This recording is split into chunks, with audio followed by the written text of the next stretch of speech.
My name is Cody Kraus, and I'm a real estate broker owner that's obsessed with everything real estate. Investing, building, selling, developing, farming, you name it. I've been doing this since I was 18 years old, and I've learned a ton through trial and error, and I've met some of the coolest people ever.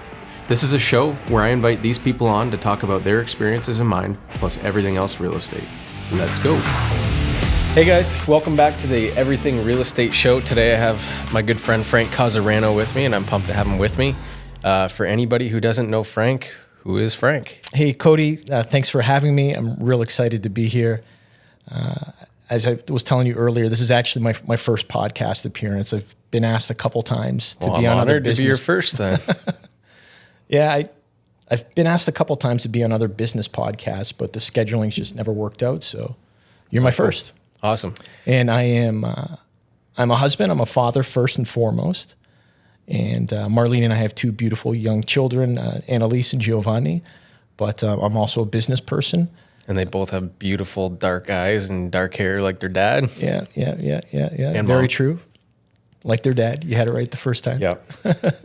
Oh, good. Do you want to tell us a little bit about the businesses that you guys operate as a family? Marlene and I, we own and operate Anna's Garden Home and Wellness in Kingsville. So we're a local garden center.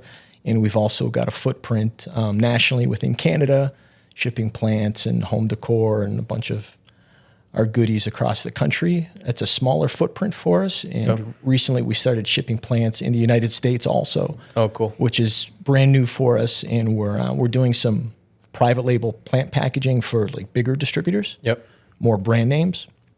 And we hope to be able to launch an official program to households in the United States. Cool. Hopefully in the next 60 to 90 days. So that'll be a little bit different for us. So primary business is gardens, home and wellness.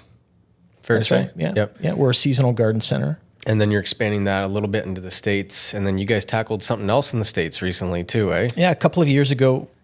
Well, originally we wanted a garden center in Anna's in the United States where we could, bring our brand in what we do well in the Florida market. I mean, the Florida market is just always growing, and it's a consumer's market. Yep.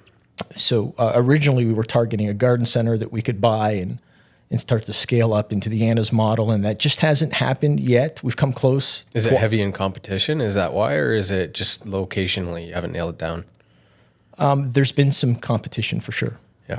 It's a big market. When you've got an attractive cash flow, especially in a state like Florida, and you want to sell that asset, there's definitely competition on buying that asset. Plus, it's the place to be, right? Everybody's trying to go to Florida right now. We've made a couple of attempts, most recently this year, and then before that about 3 years ago, and we just haven't been able to put it together yet. But hopefully, God willing, we'll still be able to expand Anna's into the Florida market and see where that goes. But you took what you know about the home and garden business and you put that right into the boat and jet ski rental business, right? Boat, jet skis, and cars. We ended up buying some cars. Cars now too. Yeah. Awesome. Yeah. We've got a nice. That's all in Florida. That's all in St. Pete's, Florida, just outside of Tampa on the Gulf of Mexico. So we do have a water sports business there, and we rent deck boats and center console boats and jet skis to tourists and locals on the Gulf of Mexico, and ended up buying some cars also. So we rent cars out as well. Is that Turo? On Turo. Okay. Yeah. Turo's like the Airbnb VRBO for cars. Okay. It's a super streamlined platform. Pretty hands off. I'm completely hands off, which is nice. It's totally passive income. Yep. Outside of the maintenance bills that we facilitate, there's little to no effort or real day-to-day work on our end. So that's probably a cool thing to talk about while we're on that note. So Turo, we own a depreciating asset and it's cash flowing nicely. So we buy a car, we rent it out. It's making money every time that we rent it out, but it is going down in value. Now, you also operate Airbnbs locally and one in Florida. Mm-hmm. May not be super cash flow positive. Maybe they're a little bit cash flow positive or even slightly negative depending on which property it is or the year and the financial circumstances, but the asset's going up in value. Can you contrast those a little bit? Why Turo would be, I guess, attractive, even though you've experienced the passive income model through Airbnb on an appreciating asset? Sure. All great questions. And I've had these conversations with myself many times, and with Marlene also. So Yeah. I guess the best way to break it down is the key to that Turo model is to acquire a car, or in this case, or an asset, in this case, a car Yep. that's already depreciated. You don't want to So buy we're not buying anything- brand new cars. You're not buying brand new. You're buying something with 40, 50,000 miles on it that's been driven for a couple of years. But for whatever Prior the owner reason, already did the tires and brakes. right? Okay. So it's already depreciated 50% or so. And the goal for us is to run it as often as possible, which is almost daily, the rented almost daily, for 3 years. There's a return on investment at about 12 to 15 months, depending really how often we drive the cars. Yep. We're in Florida often, so when we're in Florida, we're driving our cars. Then when we're not, they're back on Turo and being rented out. And they are. It's a quick turnover. They're rented out near daily. Okay. But as you pointed out, the assets do depreciate. So we've bought them depreciated, say 50%, and we're going to run them for another 2 to 3 years, hopefully 3 years with some maintenance. And at the end of those 3 years, they would have depreciated another 50%. And so if I'm not mistaken, you're looking at mostly 7-seaters. So you might look at like a Honda Pilot or a Nissan Pathfinder or a GMC Acadia or something like that. So sticker, 50, 60,000, you're buying them at $25,000, $30,000. Exactly. Renting them out for 2 years, and then maybe in 2 years they sell for Half of that again. 10 to 15,000. That's Okay. See, but the nice thing about that, they're a fairly liquid asset. So if you want to sell them on a Tuesday, on Wednesday, they're sold. If you're done with this business today, you can be out of it tomorrow. You're out of it tomorrow. Okay. That's the real nice part of this business model. But the cash flow is pretty strong. It's a strong cash flow. Okay. Now contrast that with Airbnbs. You guys have bought yours smart and you've owned them for a while, so they are fairly cash flow positive. A lot of investors in Ontario are not necessarily making money on the cash flow. Like I can see sometimes that. best case scenarios break even. Right. But the underlying asset is growing in value and the tenants are paying down the principal. So you obviously believe in both. What benefits have you seen, I guess, owning short-term rentals and property versus vehicles? Okay, so let's talk about short-term rentals and property, and then we'll do a quick comparison. Sure. We'll break it down to scale real quick. So the simplest way I can explain this is Marlene and I were fortunate enough or smart enough to acquire assets before the real estate market took off. What was that, 5 years ago or so? 2017 it started. 2017. So we were buying in 2016. We bought in 2015 and then in 2017 again. But you actually bought one in 2020. Was it 2020? It's still cash flow, East Beach. We did. Yeah, we did. That was a fairly unique situation though. Yeah. A lot of work. A lot of work. Sorry, I interrupted you, but go ahead. So we started that pre-boom. project turned out just like beautiful, right? It's such a unique location, and that is our most popular cottage. 270-degree view of marsh and lake. Yeah, and with all the government funding that's come in for restoring Hillman Marsh, Yeah. we don't really have any concerns about that property anymore. It's probably there for the rest of our lives. Yeah. Whereas at one time we thought, okay, maybe Lake Erie's going to take this house, and It was a risk. It'll be When you gone. guys There was bought it, some I risk was like, I wouldn't have bought it, but good for you guys. You had some vision and it turned out amazing. And obviously it was a stroke of fortune there. So. for sure. So I guess the nice thing about real estate is that they do appreciate, right? All of the houses, especially waterfront houses, appreciate, and they have appreciated quickly.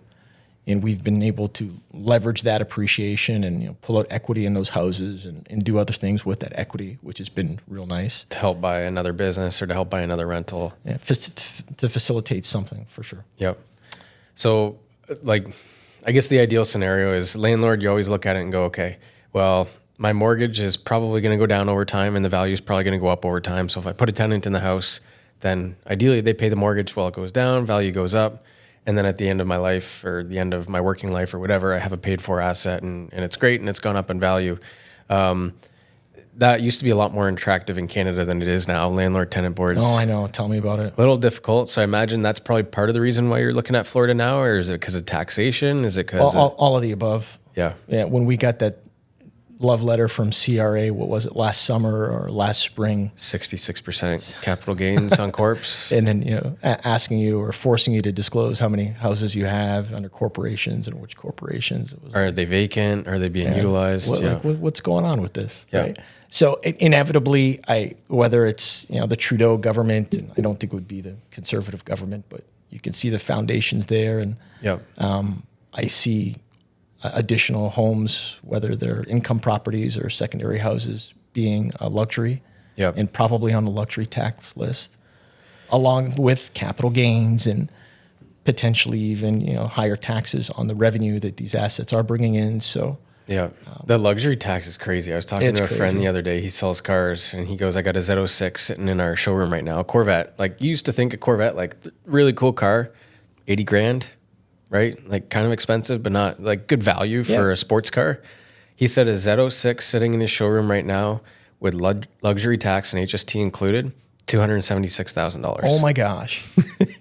I'm like, okay, well, now that's supercar territory. So like, it's just sitting in a showroom. It's not moving looking off- pretty it's and not flying off the moving. shelf. I know that's I was that's actually a tough talking one. to a friend about Alberta yesterday, and he reminded me that there's no no provincial sales tax in Alberta. They just have the 7%. Yeah. Is it- 7 or 9. I think it's 5, right? Because the federal part, like the GST of HST is 5%, and the provincial is 8. Okay. Which makes the 13 total. So he was talking about moving to Alberta, and not as an investor, just he wanted to sell his house here and move to Alberta. And he's like, I didn't even think about this, but like it's 5% GST, and GST, for example, doesn't apply to used vehicles.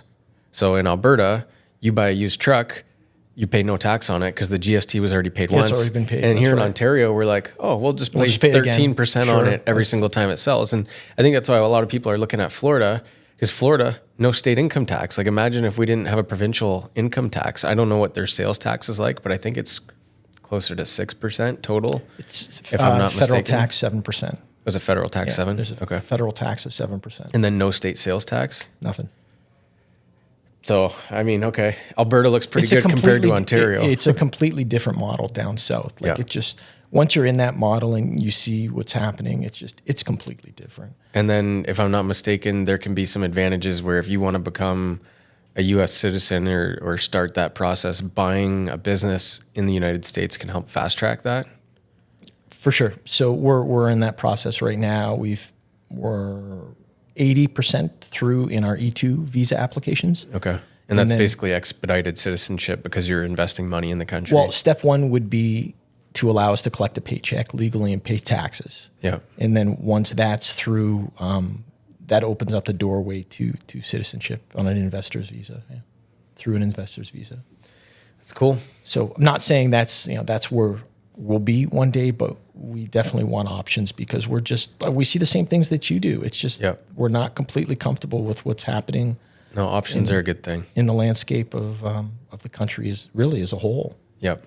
And it's not just in the real estate markets. I mean, Well, we were just having a chat about expendable income this year. Like, you sell consumables, you sell like goods that people buy on a regular basis. Consumer spending is just down like crazy, and it's not because people don't want to go out and buy things.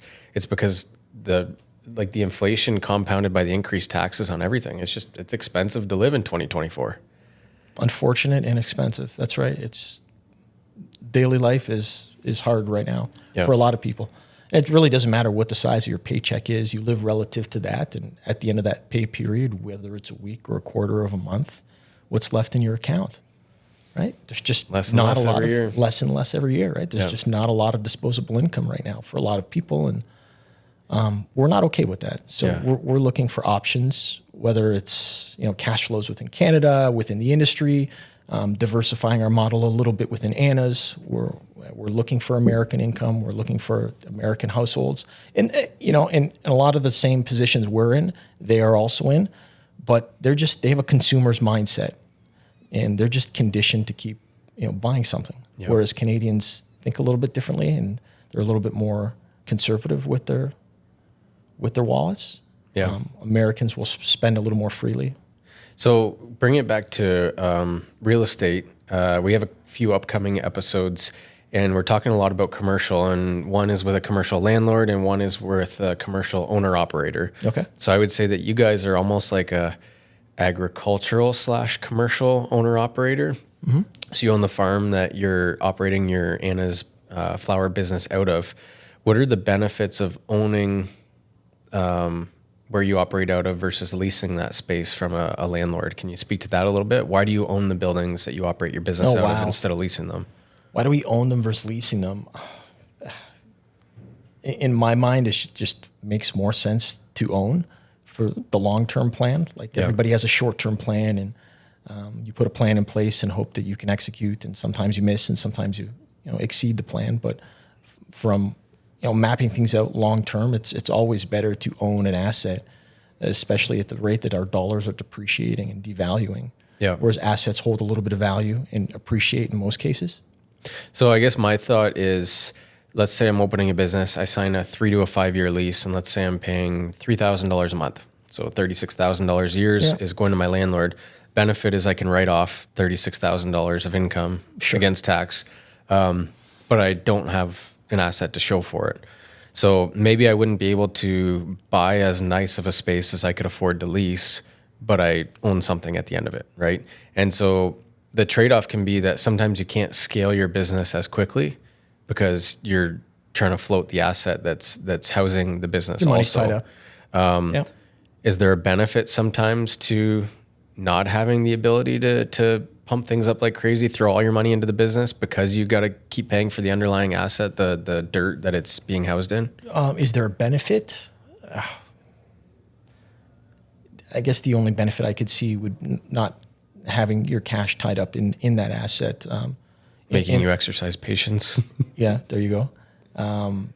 The other nice thing about assets too is banks will lend on assets. Yeah. And when you need liquidity quick or for more of a medium-term plan, as long as you own those assets, banks are going to listen to what you have to say and lend on them. Yeah, liquidity is a good point. So like back to Turo, if you want to sell your Honda Pilot, free up 15 grand, you call a wholesaler, it's gone tomorrow. Gone. That's right. Real estate, maybe you're not going to sell it and close it tomorrow, but you could probably secure another loan on the property if it's got sufficient equity. Absolutely. In a month. Yeah. To almost use it like an operating line for your business or something like that. We've done that. We're doing that right now. Yeah. That's exactly what we're doing right now. Cool. A trend that I've noticed with most of the properties that you own, if not all of them, is that they're all around water. Love water.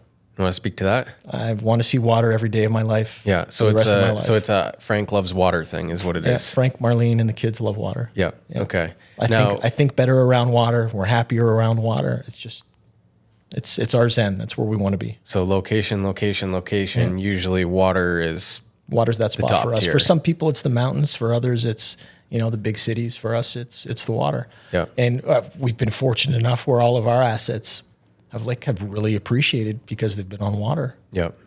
And I mean, there is circumstances where that can hurt you, like areas where there's erosion or things like that. Yeah, for sure. There's some risk. But there's some trade-off and the cost of protecting your property against erosion and water. So, and we felt those. Absolutely. That's real. I mean, you guys had to put in, what, a 600-foot break wall? 720. 720. Yeah, I don't want to guess at the price tag on that, and I don't need you to share it, but it's a cost of owning it, right? And even though it's a cost, it's a capital cost, right? So it still contributes to the value of the property. So it's a capital cost, and one day, whether it's 10 years from now or 35 years from now, whenever we do sell that property, those capital costs all come off our capital gains.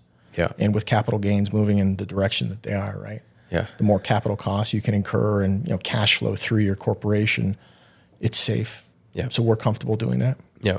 So one thing I see you guys doing with your Airbnbs, we're in southwestern Ontario, so we do experience a mild winter, but it's still winter. We get snow and ice and everything like that. Yeah.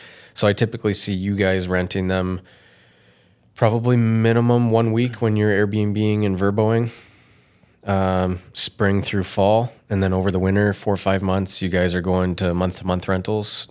Yeah, that's our model. That's where our sweet spot has been birding season starts May 1st. Yeah.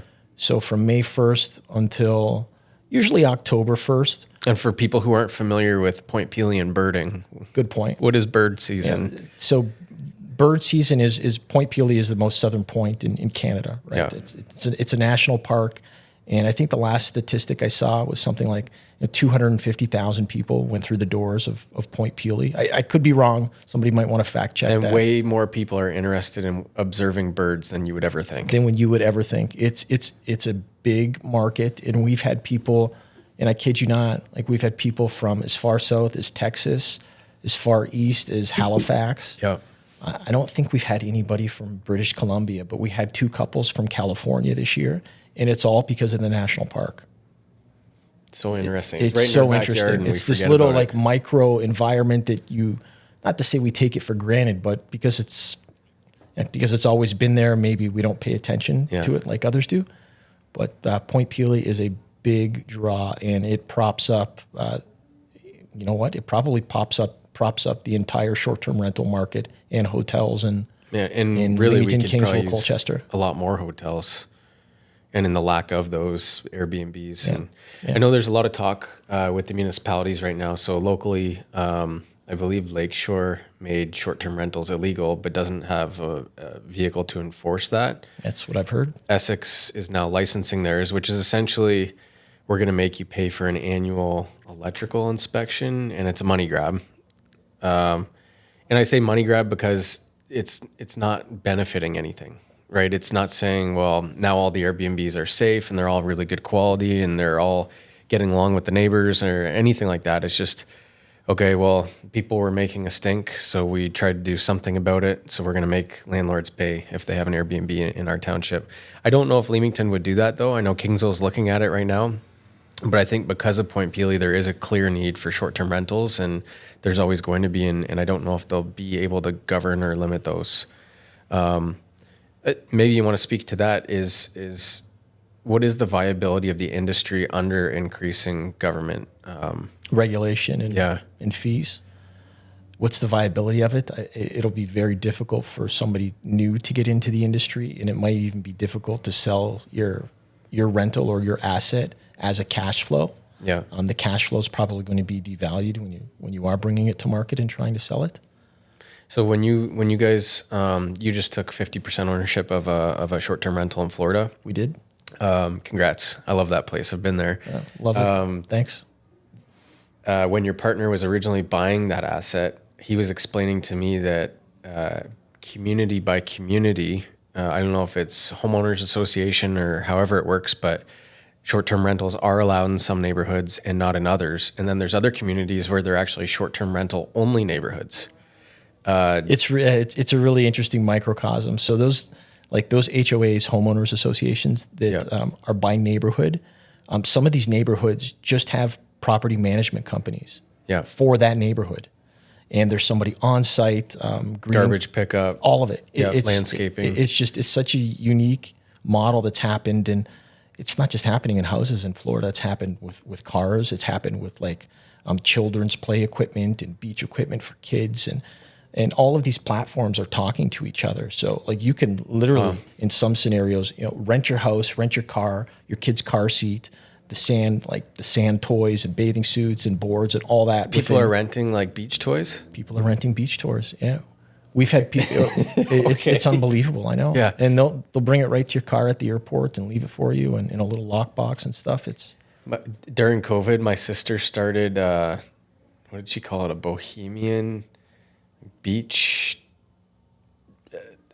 Basically, she bought a couple fold up chairs and some blankets and towels and stuff. And so they would bring it to a beach. She would book it for an hour and a half, and she'd put together a charcuterie board, buy a bottle of wine, and set up this scene that looks like it's out of a magazine or an ad for a resort. But basically, it was a towel on the beach, a couple nice chairs, a fold-up table, Incredible. charcuterie board, wine. I think she was charging $150 or something like that. And I'm like, who would? And she started explaining to me, it's based out of Toronto, right? So a lot of people don't have a car. They live in a condo. They don't have room to store beach furniture and toys and all that stuff, and they're not going to go buy it for one day, but they want to have the experience. And I think the whole short-term rental industry is about experience, right? It's money that you never see back, but you pay for renting the house as opposed to the hotel room, but you pay more per night because you want that sweet pool that looks great on the Instagram feed or the feature wall inside the house, or the looking in. We're going down to Florida in March break, and when you're looking at houses to rent in Kissimmee and Orlando, near Universal Studios and Disney and everything like that, the houses are just built to appeal to families with teenagers, right? Pinball machines, rooms painted black and orange and green with superheroes all over them. The people are paying for the experience, and I guess that's where the market comes into management of beach toys that you rent by the hour. If you can think of it, somebody's doing it in Florida. Okay. That's kind of cool. Yeah, one of the statistics that the chamber, when you got businesses there, I got involved with the Chamber of Commerce and Yep. some of the associations. So that stretch outside of Tampa, and this is just the West Coast Florida in one specific spot. That stretch outside of Tampa from Clearwater to St. Pete Beach, the turnover of tourists in high season is something like 700,000 people every day. That's incredible. So when you have that volume of people, like all of those ideas that you were just talking about, you can make them happen. Just need to appeal to a couple people. There's a market for it. 1% of 1%. For sure. Now, whether or not they're profitable and they're worth your time, I mean, that might be up for discussion. But there's definitely going to be a market for an idea, and that's like that's the attraction for us right now. Yeah, is that there's opportunities there. There's people spending money. There's growth. Well, and so I originally heard about Turo, and I was like, okay, so you can rent a Ferrari for the day. That's kind of like how it started, right? But now people are replacing your everyday rental car company with Turo because is it easier? Is it cheaper? It's more of an experience, and it's less of a hassle. So like typically with my experience, and it's been a few years, but when you rent with Enterprise or whomever or Dollar, right? You step off the plane, you grab your bags, and then you take a train to another building that could be 20 minutes away, and you're waiting in line for another 30 minutes. Then they don't have the process, and it could be another hour and a half, 2 hours by the time you actually leave the airport. Yeah. Whereas that Turo model, you step off your plane and your car's waiting for you. In economy rental, there's a lockbox in some cases. Other cases, the operators are able to remotely unlock the vehicle for you, and you just get in your car and you go. So I guess, and at the same, your vacation's done. And you end your vacation, you leave your car in economy parking, you lock it, and you go. So I'll bring that back to real estate because I guess I kind of originally thought Turo was rent a super high-end car, have it for the weekend or the day or whatever. Which it is. But now we're doing it with economical cars, and there's actually a value component to it. And so we have 4 kids. When we travel as a family, like staying in a hotel, not the easiest thing in the world. You're going to have to get the suite that's connected, or you're going to have 4 bunks around the king bed or whatever. Or if you're traveling with another family, like it used to be Airbnb, like you're renting a really cool pad, but now like economies of scale, if you're traveling with 2 or 3 families, it can actually be cheaper to rent the house and more convenient than it would be to stay in the hotel. And I guess that's kind of, what I'm thinking now is similar to Turo. It used to be the high end thing, the Instagram, I'm driving a Lambo today, but now it's like, well, no, I got a Pilot and it was cheaper and more convenient than one of the big box rental car companies. And so same thing on Airbnb now is, it used to be the Instagram worthy, super cool house, but now it's just, no, we're 2 families traveling, and if we pool our money, it's less per night than that's exactly it. So back to your 2-family model. So what's happening too, and I'd like to get into it, and the timing just hasn't been right though. So that 2-family model where you are renting a little bit larger house instead of your 2-bedroom, 2-bath house, now you're going maybe 4 and 3. Yeah. These 2 families have been renting even larger vehicles, so Sprinter vans. Okay. And the model on the Sprinter van is probably the most attractive one that I've seen yet. Whereas you pick the used car market for Sprinter vans just has the same supply as sedans or SUVs. And they don't depreciate. They don't depreciate as fast. So your buying price on a Sprinter van is a little bit more when you start comparing it to SUVs and whatnot. Yeah. But the return on investment is just as high. And some of these Sprinter vans, believe it or not, are like grossing $3,000 a month in Turo rental. We took 26 people to Florida last There January. you go. And what did you pay for that week? Rented 2 15-seat Ford Transit vans, and it was the best way to go. Big group of people. We're all happy in the car going to wherever we're going. The next day, it's like, okay, there's only 2 cars. Who's going to Universal Studios? Who's staying at home or going grocery shopping or whatever? It was kind of funny because it split the whole trip into 2 groups of people, whether you're going to play golf or whether you're going shopping. But it was a hoot, and I wouldn't have done it any other way because otherwise you're renting 7 cars and putting 4 people in each car. Just the logistics of that. Where do you park them all? Where do you park them all? The logistics of it, not even the cost of it, just the logistics. So we got the 2 vans, and I want to say the 2 vans were around like $1,500 US each per week. Yeah, that's right. Yeah. So that's probably next for us. Just this circumstances hasn't been quite right yet. Yep. But okay, so if you look at that model and you say earlier you said versus the depreciating asset versus the appreciating asset. So if you take $100,000, that's going to get you 2 Sprinter vans that have depreciated a little bit. Those 2 Sprinter vans are going to produce around $80,000 of revenue for you. They're going to pay for themselves in 14, 15 months. Yeah. Whereas you take $100,000, you can't buy a house anymore for $100,000. Put a down payment on You can a put down payment house. on a house. Yeah. Right? But how long is it going to take for that house to actually start paying for itself in cash flow?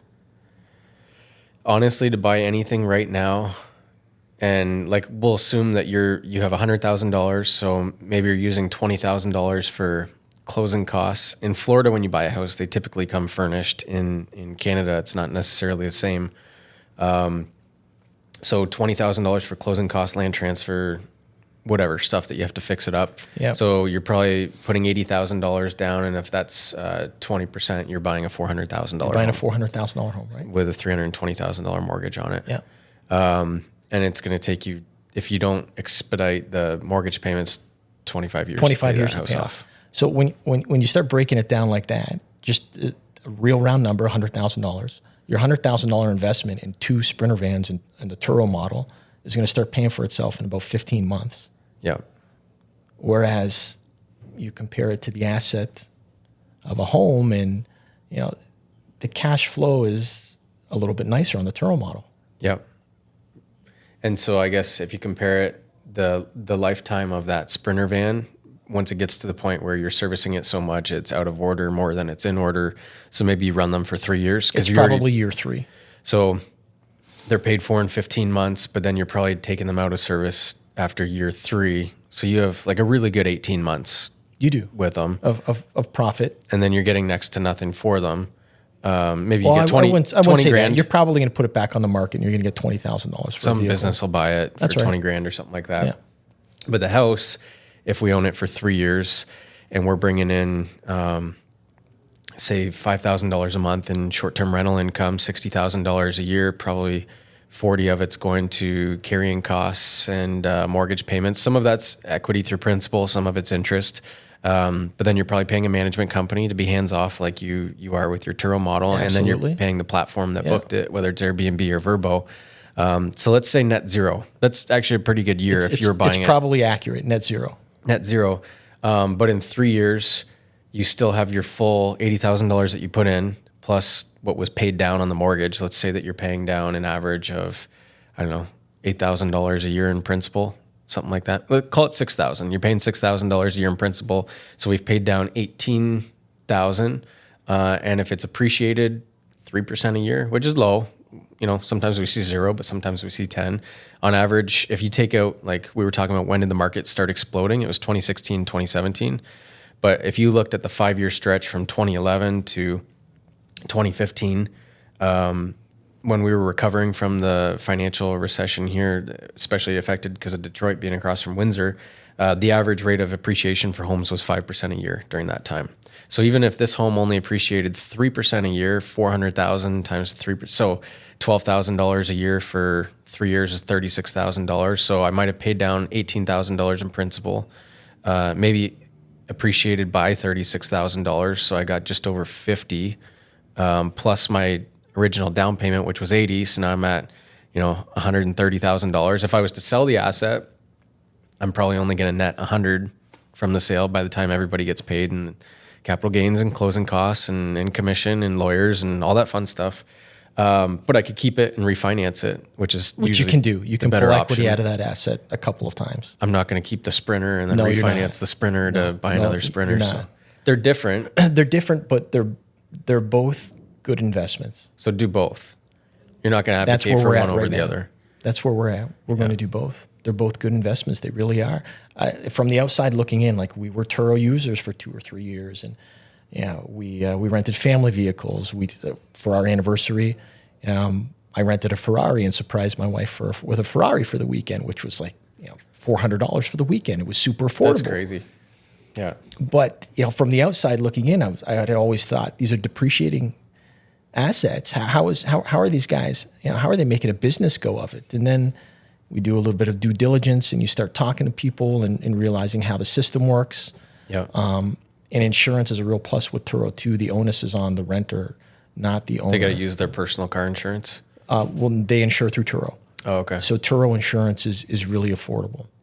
Okay. So It's actually on the cheaper end. I guess if there's a theme I could pull out of our conversation, it's diversity is good. In the right scenario, yeah. So maybe don't just invest in real estate, invest in a business, real estate, and something else. Like you guys are like, and I'm big fans of cash flow. Cash flow. So whatever you buy, cash flow. And then even look at owning in different countries, even though it adds a logistical nightmare to it, it is also a way to incorporate vacations into. And when you have a young family, for us, it was just super convenient. Yeah. And it made sense. And you can write off most of your vacation now. Well, let's hope so. But I guess on that, like contrasting owning real estate in Canada and owning real estate in Florida, like there's clear benefits where the tenant has a lot more pros from regulation standpoint in Florida versus Canada. But for example, in Florida, they get hurricanes and the cost of property insurance has gone up astronomically. The homeowners association, they're a good thing and they provide a lot of value, but they cost a lot of money too. Property taxes are high. So we don't have state income tax. We have a low sales tax. We have to pay a ton of money for insurance, property tax, HOA fees, things like that, which you wouldn't incur necessarily in Canada, or you do some of those, but to a lesser cost, right? Yeah. My only complaint about Florida is insurance. Yeah. Insurance is like we might pay $300 a month here to insure a regular house in a neighborhood.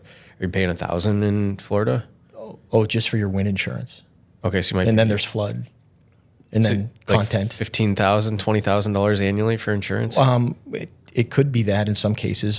Ours isn't on the residential side. On the commercial side, ours is aggressive.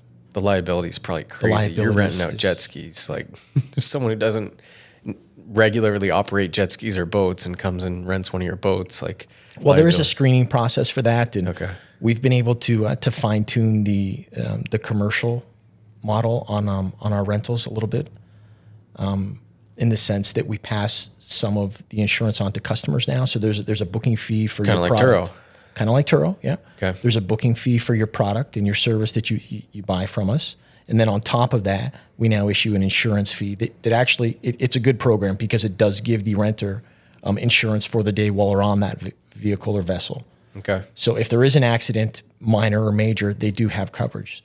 Okay. So there's a real affordable package that we offer customers, and it was successful. We had positive feedback from customers. So within 6 to 8 months, we made that package mandatory on all rentals.